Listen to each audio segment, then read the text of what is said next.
Отан үшін құрбандыққа шалынған қыз-жігіттер. 1961 жылы Оңтүстік Корея Азия елдерінің ішінде дамуы мен байлығы тұрғысынан артынан санағанда екінші орында болды.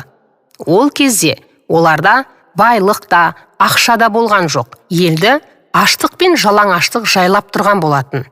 Сол кезде олардың шамасы елін өркениет жолына салу үшін несие сұрауға Батыс Германияға елші жіберуге әрең жетіпті. Әрине, ешбір ел басқаларға ақшаны бостан-босқа қарызға бере салмайды.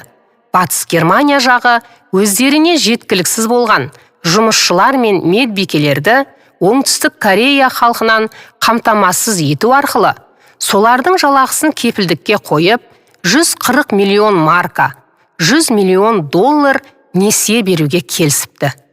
Корея билігі өз халқына осы жағдай туралы ашық түсіндіріп, халықтан көмек сұрағанда 46 мың қыз бен жігіт Батыс Германияға барып, ақысыз еңбек етуге дайын екендігін айтыпты.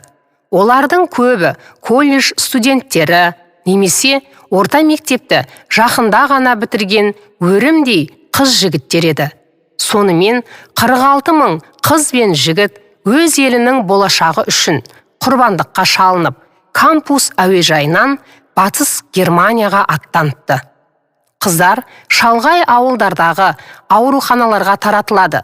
Неміс тілін білмейтін медбикелердің басты міндеті өлгендердің мәйітін тазалау.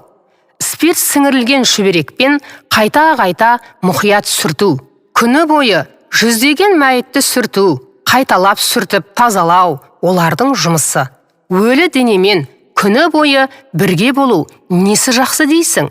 Олар жылады, бірақ қайтадан еліне қайтпады, төзіп бақты. Ал ерлері керісінше 1000 метрден де терең шахталарда ауасыз, қапырық ыстық жағдайда көмір қазды. Неміс жұмысшылары күніне 8 сағат қана жұмыс істесе, Корей жұмысшылары жер астында 10 сағаттан астам жұмыс істеді. Тіпті неміс телебағдарламалары мен газеттері корейлердің керемет еңбекқор халық екеніне, олардың төзімділігіне таңданғанын ашық жазып жатты. 3 жылдан кейін 1963 жылы Батыс Германия президенті Любкидің шақыруымен Оңтүстік Корея президенті Пак Кын Хе Батыс Германияға барды. Ол кезде Корея кедей ел болғандықтан оларда президенттік ұшақ болмаған еді.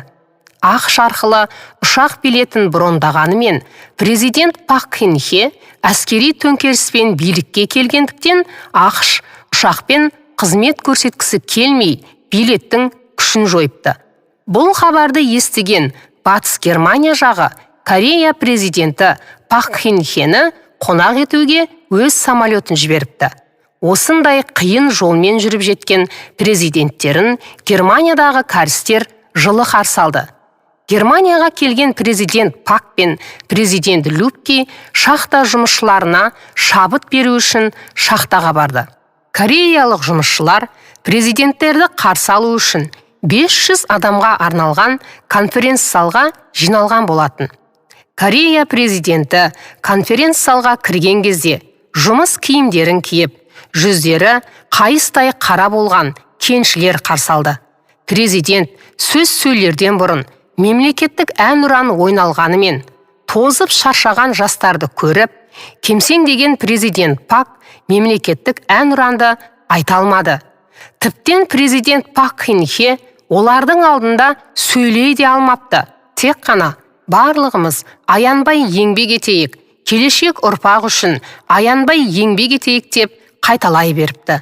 Еліміздің кедейлігінің салдарынан шетелде мыңдаған метр жер астына ауыр жұмыс атқарып жатқан шахтер жігіттер, белгісіз біреулердің мәйіттерін күні бойы сүртіп тазалап жатқан медбике қыздар, сендер өз елдеріңде аштыққа ұшыраған кедей халқың үшін әрі қарайда шыдамдылық көрсетіңдер.